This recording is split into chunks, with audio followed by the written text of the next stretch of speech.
إن الحمد لله الذي كتب علينا الصيام في شهر رمضان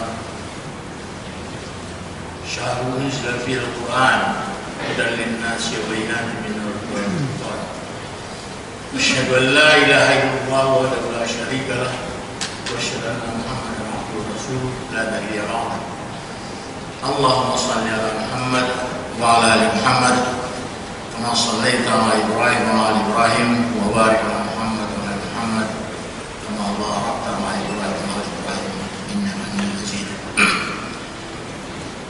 Ma'asyiral muslimin rahimakumullah, tidak putus kita sampaikan puja-puji dan rasa syukur kita kepada Allah Subhanahu wa taala atas nikmat yang senantiasa berkelanjutan dicurahkannya kepada kita. Tentu yang paling utama adalah nikmat istiqomah dan konsistensi kita dalam keimanan dan keislaman kita. Demikian pula halnya dengan nikmat kesehatan yang masih kita peroleh sampai saat ini, sehingga memungkinkan kita untuk senantiasa melaksanakan tugas-tugas kita, baik tugas yang berorientasi duniawi maupun tugas yang berorientasi ukhrawi. Ma'asyiral muslimin rahimakumullah, selawat dan salam tentu pula tidak lupa kita sampaikan kepada Rasulullah SAW. Pada kesempatan ini saya menyampaikan sepotong ayat Al-Quran yang barangkali semua kita tahu, hafal, dan juga barangkali sangat sering mendengarnya, terutama selama khutbah-khutbah pengajian-pengajian selama bulan Sya'ban yang menurut sebagian kalender berakhir hari ini.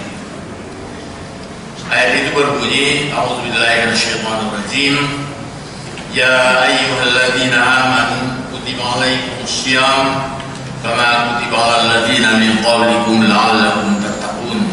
Shadaqallahul azim.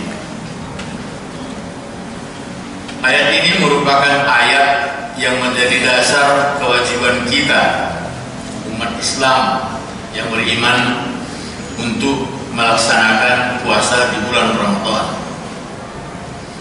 Ada yang menarik dari rukun-rukun Islam yang menjadi kewajiban bagi seluruh umat Islam. Satu-satunya kewajiban yang diawali dengan seruan Allah Subhanahu wa taala dengan ya ayyuhalladzina amanu itu adalah pada kewajiban puasa. Untuk kewajiban sholat tidak kita temukan kata seruan dari Allah Subhanahu wa taala yang menyebut ya ayyuhalladzina amanu. Tetapi secara langsung Allah Subhanahu wa taala di dalam beberapa ayat berfirman, aqimis shalah li dzikri, aqimis shalata liduluki syamsi ila ghasaqil lail. Ayat yang lain, aqimis shalah inna sholata tanha 'anil fahsya'i wal munkar. Langsung bersifat perintah, tetapi khusus untuk kewajiban puasa ini Allah Subhanahu wa taala dengan lebih dahulu menyeru kita sebagai orang mukmin, baru kemudian memberikan kewajiban puasa ini. Begitu juga halnya untuk zakat, untuk haji, tidak ada yang diawali dengan panggilan ya ayyuhalladzina amanu. Apa maknanya bagi kita ini? Ini tentu menunjukkan keistimewaan ibadah Ramadan ini. Banyak sekali barangkali kajian-kajian yang sudah kita dengarkan. Bahkan saya harus yakin 2 tahun, 2 Ramadan sudah kita lewati tanpa banyak kajian yang terdengar di masjid-masjid karena kondisi pandemi yang terus berkembang. Dan alhamdulillah pada tahun ketiga ini kita mulai melihat masjid-masjid sudah kembali ke gelar karpet, jamaah sudah mulai ramai kembali. Ini menunjukkan sekali lagi betapa kerinduan kita terhadap Ramadan itu, karena keistimewaannya itu agaknya menjadi bukti bahwa Allah Subhanahu wa taala menempatkan panggilan kewajiban untuk puasa Ramadan itu diawali dengan ya ayyuhalladzina amanu, wahai orang-orang yang beriman. Dari sekian banyak uraian kajian yang barangkali pernah kita kaji, maka satu hal yang menarik, sejak turunnya ayat ini di zaman-zaman awal ketika Rasulullah masih ada, tidak pernah ada perbedaan penentuan awal Ramadan itu. Tapi di zaman kita sekarang ini, terlepas dari bagaimana mulianya bulan Ramadan itu, bagaimana istimewanya ibadah Ramadan itu, tetapi bagi kita khususnya di Indonesia ini, untuk penentuan awal Ramadan itu selalu menjadi kontroversi. Dan saya tidak akan berbicara tentang itu, karena sudah sedikit lama soalnya menjadi bagian dari kehidupan kita. Bagaimana menyebabkan kontroversi yang terjadi tentang penetapan persoalan awal Ramadan itu, toh kita sebagai bangsa, sebagai Muslim masih tetap bisa bersatu dalam keimanan kita, dalam keislaman kita, dan dalam kebangsaan kita. Terus apa yang mau saya katakan hari ini? Apa yang mau saya perbincangkan hari ini? Saya hanya ingin mengajak kita semuanya untuk melakukan sebuah refleksi. Bagi saya yang sudah berumur menjelang 70 tahun, setidaknya sudah 60 kali Ramadan saya melaksanakan ibadah puasa. Bagi yang mereka masuki usia 60 tahun, setidaknya sudah 50 Ramadan puasa yang dilaksanakannya.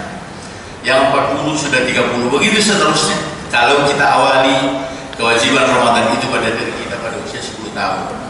Pertanyaan terbesarnya adalah, setelah sekian puluh kali Ramadan kita melaksanakannya, pernahkah kita merasakan apa yang terjadi di dalam diri kita? Pernahkah kita berpikir apakah tujuan kewajiban Ramadan itu telah tercapai di dalam diri kita? Karena dalam ayat itu tegas sekali disebutkan bahwa tujuan pelaksanaan ibadah Ramadan itu di akhir ayat ini disebutnya la'allakum tattaqun. Mudah-mudahan kamu menjadi orang bertakwa melalui ibadah Ramadan kami. Diawali dengan seruan, lalu diakhiri dengan sebuah harapan. Pertanyaan terbesarnya lagi berikutnya adalah, seperti apa ketakwaan yang diinginkan oleh Allah Subhanahu wa taala kepada kita sebagai orang mukmin? Ada seorang ulama yang cukup terkenal, ibadah apapun yang kita lakukan bukan persoalan ritualnya. Bukan persoalan ritualnya. Kita sholat, tapi pernahkah kita berpikir bahwa sholat 5 kali sehari semalam yang kita lakukan itu ditambah sunat sunat rawatib, ditambah berbagai macam sholat sunat lainnya, pernah kita berpikir apakah sholat yang kita lakukan itu telah mencapai tujuannya? Bahkan barangkali di antara kita masih bertanya, emangnya tujuan sholat itu apa? Kalau dalam ayat puasa sekali lagi tegas sekali, tujuan puasa itu la'allakum tattaqun. Artinya setelah kita melewati ibadah puasa itu, mestinya ada yang berubah di dalam diri kita. Begitu juga ketika kita melakukan kewajiban zakat, kewajiban haji, kewajiban sholat, mestinya ada yang berubah di dalam diri kita. Kalau sholat sekali lagi, kalau puasa sekali lagi saya katakan, la'allakum tattaqun, agar kamu bertakwa. Artinya kalau begitu, bukan ritual puasanya itu yang menjadi tujuan utama kita. Puasa tetaplah sebagai sarana untuk mencapai ketakwaan itu. Kewajiban kita melaksanakannya untuk mencapai ketakwaan itu. Lalu sholat apa tujuannya? Tegas disebutnya, inna sholata tanha 'anil fahsya'i wal munkar. Harusnya sholat kita itu mampu mencegah kita dari perbuatan-perbuatan keji dan munkar. Makna keji barangkali akan kita perdebatkan sehari semalam gak bakal selesai. Tapi kata munkar yang sangat sederhana, yaitu segala sesuatu yang bertentangan dengan ketentuan Allah Subhanahu wa taala. Segala sesuatu yang bertentangan dengan ketentuan Allah lalu kita ingkari. Sudahkah sekali lagi sholat tidak mampu mengantarkan kita kepada pencegahan diri kita dari fahsya dan munkar? Dan kalau kita berbicara tentang puasa, la'allakum tattaqun, adakah tanda ketakwaan yang sudah hinggap di diri kita, yang sudah mampir di diri kita. Tentu yang tahu tentang masalahnya hanya kita dan Allah Subhanahu wa Ta'ala. Tapi paling tidak barangkali, paling tidak sebagai manusia yang memiliki keingintahuan terhadap segala sesuatu yang dikatakan, yang dilakukan, maka barangkali sekali lagi sangat layak kita tahu apa hasil yang sudah kita dapat dari ibadah puasa kita ini. Nah, ini dapat kita lihat misalnya dari banyaknya nama-nama yang diberikan kepada bulan Ramadan itu menunjukkan di antara upaya-upaya kita untuk mencapai ketakwaan ini. Syahrul Ramadan itu secara tegas disebut di dalam Al-Quran bulan Ramadan. Lalu Syahrul Syam, bulan puasa. Ada lagi namanya Syahrul Quran, karena Quran diturunkan bulan Ramadan. Ada lagi yang menyebutnya dengan Syahrul Maghfirah, bulan ampunan. Makanya dalam salah satu hadis disebutkan bahwa rugi sekali orang yang sempat hadir di bulan Ramadan tetapi dosanya tidak terampuni. Padahal saya nggak tahu berapa banyak di antara kita, bahkan kadang-kadang sampai ada keluhan di antara jemaah pengajian mendengar ustadz yang berbeda, dai yang berbeda, narasumber yang berbeda, senantiasa melantunkan, mengutip dan menyampaikan hadis-hadis yang sama. Man shama ramadhana imanan wa ihtisaban ghufira lahu ma taqaddama min dhanbi. Entah dari sejak kapan ini untuk tahun ini, saya kira setiap kali kita menghadiri pengajian di bulan Sya'ban, hadis itu sudah meluncur di mana-mana. Pertanyaan terbesarnya adalah, sadarkah kita bahwa dosa-dosa kita sudah terampuni selama Ramadan yang kita jalani itu? Masih banyak sekali nama-nama lainnya yang diberikan kepada bulan Ramadan itu. Ada yang punya Syahrul Tarbiyah, bulan pendidikan. Ada lagi Syahrul Rahmah, entah apa lagi. Ada yang menyebut lagi dengan Syahrul Mudha'afatul Amal, bulan di mana imbalan kepada setiap amal yang dilakukan itu berlipat ganda. Pertanyaan terbesarnya sekali lagi, setelah kita keluar dari Ramadan itu, adakah yang tersisa? Kalau selama bulan Ramadan, insya Allah kita akan siap dengan wudhu yang sudah selesai menunggu maghrib selama bulan Ramadan, insya Allah akan kejadian. Tapi begitu masuk satu Syawal, adakah tersisa kebiasaan itu untuk kita jadikan sebagai tolok ukur? Kita tidak mungkin mencapai ketakwaan seperti Nabi Ibrahim tentunya, tapi paling tidak kita sebagai makhluk yang diperintah melakukan suatu kewajiban, sangat layak sebetulnya kita melakukan evaluasi apakah tujuan-tujuan kewajiban dari Allah Subhanahu wa Ta'ala itu ada yang tersisa pada diri kita. Oleh sebab itu dalam kesempatan khutbah yang sangat terbatas ini, saya mengajak kita untuk memanfaatkan kegiatan-kegiatan Ramadan kita ini untuk tinggalkan bekas pada diri kita setelah Ramadan nanti. Apa misalnya? Mari kita bertekad sama-sama, berniat untuk menambah hafalan ayat Al-Quran bagi yang bacaannya sudah benar. Bagi yang bacaan Qurannya belum benar, mari kita sama-sama berniat di bulan Ramadan ini belajar sama dengan nama bulan itu, Syahrul Tarbiyah, bulan pendidikan. Bagi yang belum benar bacanya, mari kita sama-sama bertekad untuk memperbaiki bacaan-bacaan ayat Al-Quran yang menjadi lantunan kita pada setiap sholat 5 kali sehari semalam. Bagi yang sudah benar, mari kita tambah hafalan kita. Jangan sampai masjid-masjid kita pada sholat-sholat rawatib, untuk sholat maghrib, untuk sholat isya, untuk sholat subuh, kita krisis imam.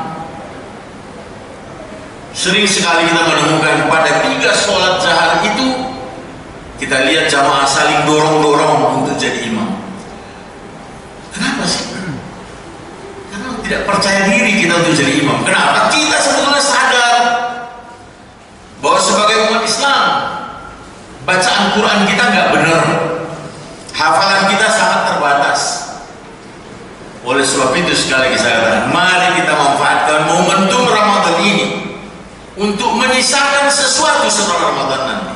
Mungkin agaknya bacaan ayat-ayat Al-Quran kita menjadi lebih baik, mungkin agaknya tambahan hafalan ayat-ayat Al-Quran itu lebih banyak, atau paling tidak yang lebih kecil-kecil lagi agaknya, yaitu ketika kita zikir, benarkah ucapan-ucapan zikir yang kita ucapkan itu? Biasanya setelah sholat kita membaca subhanallah 33 kali, itu umumnya rata-rata benar. Tapi begitu masuk alhamdulillah 33 kali, mari sama-sama kita rasakan apakah bacaan alhamdulillah yang kita ucapkan 33 kali setelah sholat itu benar nggak sih kita ucapkan alhamdulillah? Mohon maaf, saya kali maaf, 3 minggu yang lalu saya bersebelahan sholat dengan seorang anak muda sekitar usia 20 tahun dengan pakaian gamis lengkap dan segalanya, dengan tasbih di tangan. Ketika saya dengar ternyata bukan alhamdulillah yang dibaca. Di awalnya sih alhamdulillah, tapi belakangan makin kita alhamdulillah. Alhamdulillah. Jangan-jangan kita pun termasuk yang tidak benar mengucapkan ucapan alhamdulillah itu. Yang ketiga, Allahu Akbar. Kritik saya kepada para imam, kepada para muazzin, sering sekali menyebutkan Allahu Akbar, Allahu Akbar. Secara kaidah bahasa Arab itu salah. Kalau mau disambung harusnya bunyinya Allahu Akbar, Allahu Akbar. Kalau mau disambung, kalau mau diwakafkan Allahu Akbar, Allahu Akbar. Tapi perhatikan, ini kritik saya kepada sesama ustadz, kepada sesama muazzin, kepada yang sering membacakan iqamah menjelang sholat. Coba mari kita perhatikan. Kalau mau diwakafkan bacalah Allahu Akbar, Allahu Akbar. Kalau mau disambung Allahu Akbar, Allahu Akbar. Hal-hal kecil saya katakan, mari sama-sama kita perbaiki ini sebagai upaya kecil kita menyisakan sesuatu setelah kita 30 hari atau 29 hari berpuasa Ramadan. Apa yang tersisa setelah itu?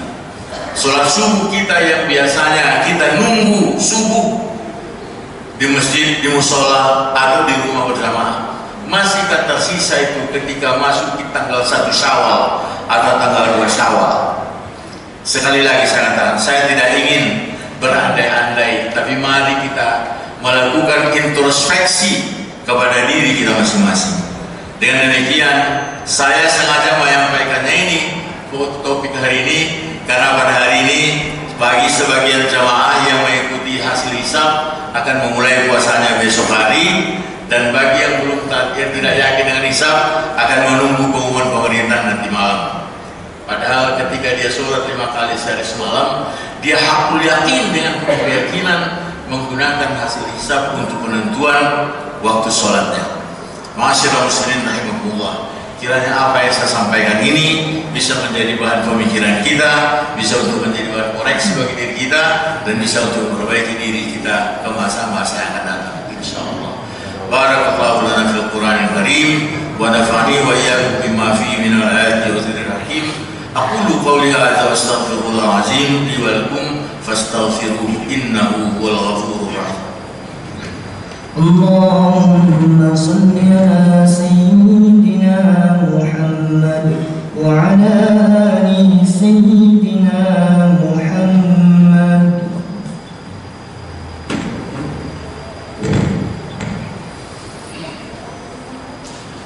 الحمد لله رب العالمين، نحمده ونستعينه ونستغفره ونتوب إليه ونعوذ به من شرور أنفسنا ومن سيئات أعمالنا. من يهده الله فلا مضل له ومن يضلل فلا هادي له. أشهد أن لا إله إلا الله وحده لا شريك له وأشهد أن محمدا عبده ورسوله. اللهم صل وسلم وبارك على محمد وعلى آله وصحبه أجمعين كما صليت وسلمت وباركت على إبراهيم إنك حميد مجيد. أيها الحاضرون الكرام، أوصيني وإياكم بتقوى الله فقد فاز من اتقى.